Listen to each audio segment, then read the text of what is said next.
Turkish Airlines presents Business Africa.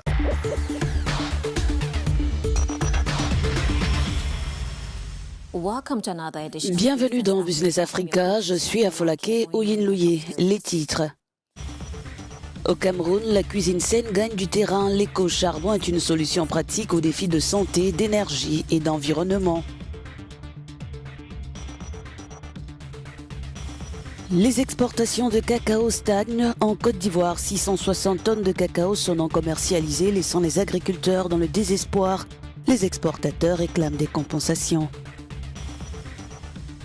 La Banque africaine de développement mise désormais sur les partenaires du Moyen-Orient avec à sa tête l'Arabie saoudite pour financer de grands projets d'infrastructures d'ici 2030.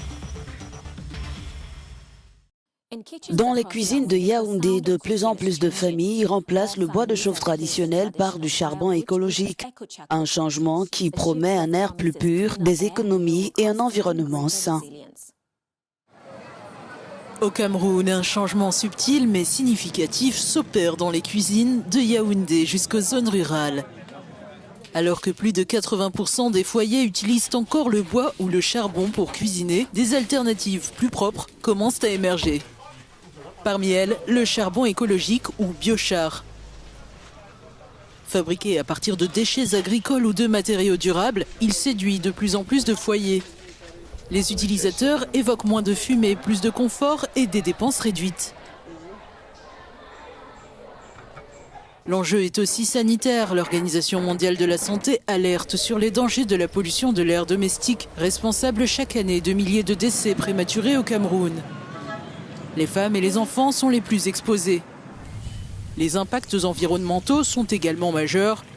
Selon Global Forest Watch, environ 170 000 hectares de forêts naturelles ont disparu en 2024, en grande partie à cause de la demande en bois de chauffage. Pour les experts, la cuisson propre dépasse le cadre domestique. Elle préserve la santé, les forêts et le climat, bien plus qu'un choix de combustible au sein du foyer. Ces innovations modestes mais concrètes contribuent à bâtir un avenir durable pour le Cameroun.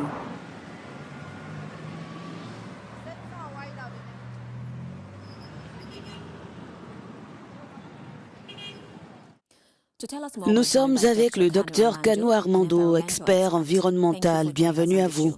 Comment l'utilisation du charbon écologique contribue à réduire la déforestation et à protéger l'environnement?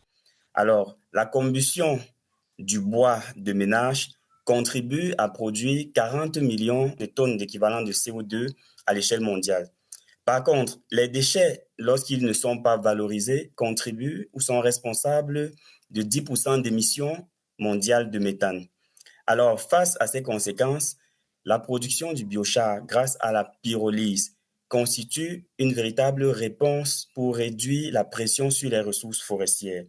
La pyrolyse, pour l'expliquer de manière très simple, c'est un processus qui consiste à chauffer le bois entre 350 et 700 degrés sans oxygène afin de piéger le carbone dans la biomasse. C'est ce qui ressort comme un matériau solide qu'on appelle le biochar.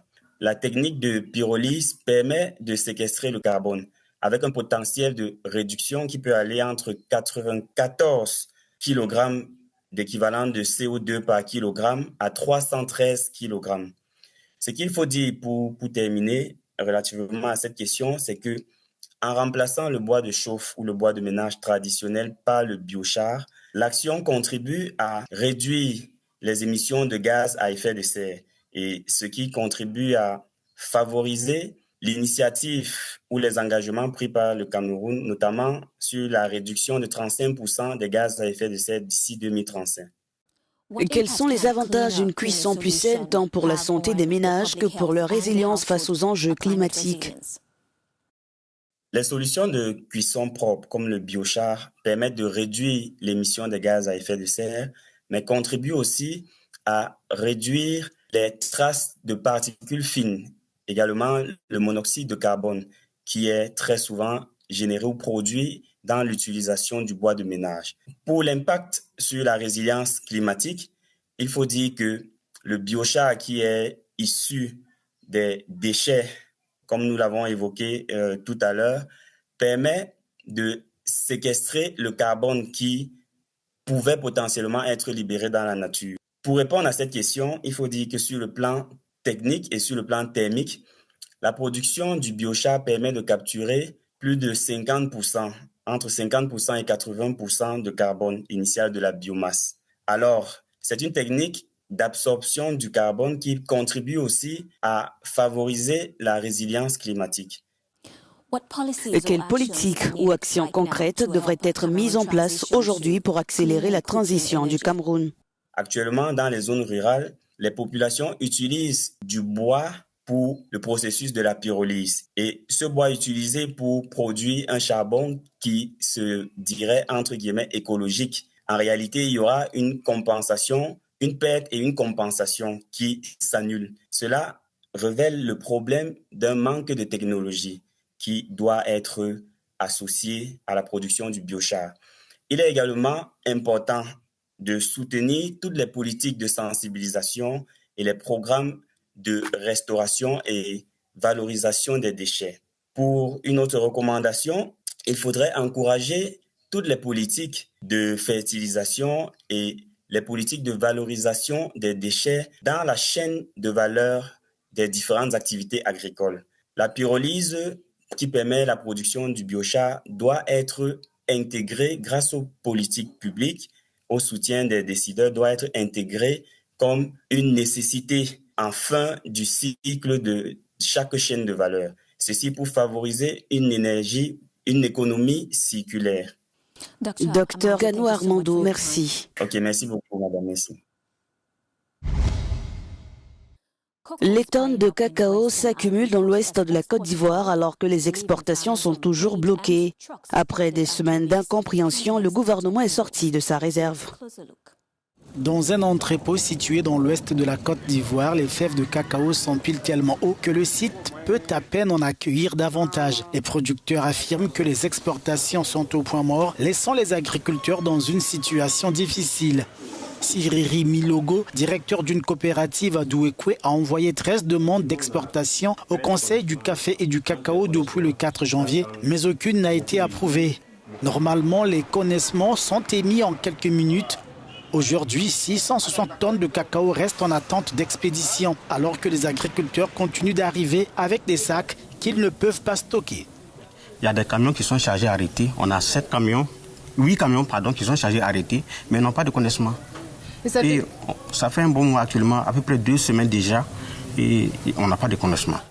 Le gouvernement fixe les prix du cacao 2 fois par an. En octobre, le président Alassane Ouattara a annoncé un prix record de 2800 francs CFA le kilo.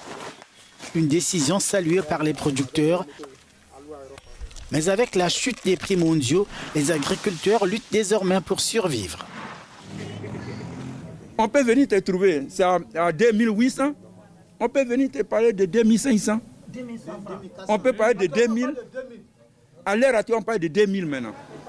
Les exportateurs affirment qu'ils ne peuvent pas acheter au prix garanti sans perdre de l'argent. Le syndicat exige que le Conseil du café et du cacao rembourse les pertes, sinon les exportations resteront bloquées. Le problème, c'est quoi? Les exportateurs nous font comprendre que si le Conseil accepte de donner le déblocage, des centaines de remorques que vous voyez derrière moi, ils vont décharger tous ces véhicules-là. Mais s'ils déchargent, comme le prix du cacao à l'international est à baisse, quand ils vont revendre le cacao, ça allait faire un manque à gagner de 1000 et quelques. Le gouvernement ivoirien s'est engagé à acheter l'entièreté des volumes de cacao pour résoudre la crise que connaît la filière.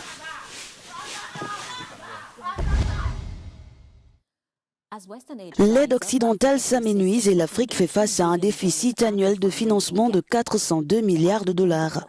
La Banque africaine de développement mise sur un audacieux pivot pétrodollar pour attirer des investissements privés. Depuis des décennies, la croissance de l'Afrique a longtemps reposé sur l'aide au développement de ses partenaires occidentaux, notamment les anciennes puissances coloniales et les États-Unis. Mais ce modèle est aujourd'hui remis en question. Washington prévoit une réduction de 41% de ses dépenses de développement à l'international, tandis que l'aide britannique a atteint son niveau le plus bas jamais enregistré de seulement 0,3% du revenu national, laissant l'Afrique confrontée à un vide financier.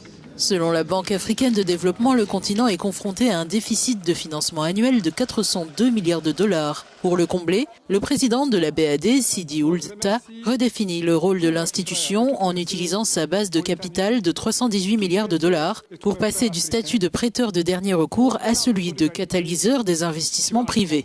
Un partenariat historique avec le groupe de coordination arabe vise à mobiliser 50 milliards de dollars pour le climat et les infrastructures d'ici 2030 grâce à une promesse de 41 milliards de dollars de la part de l'Arabie saoudite. Cette stratégie, surnommée pétrodollar pivot, privilégie la construction de réseaux énergétiques régionaux à grande échelle et de corridors transfrontaliers. D'ici 2030, la BAD prévoit de raccorder 300 millions de personnes à l'électricité, de réduire la facture alimentaire de l'Afrique de 75 milliards de dollars et de créer plus de 1,1 million d'emplois.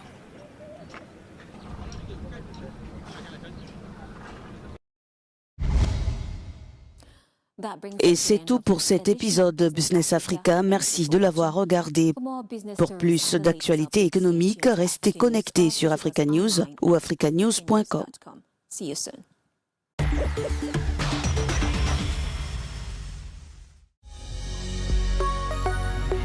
Business Africa was presented by Turkish Airlines.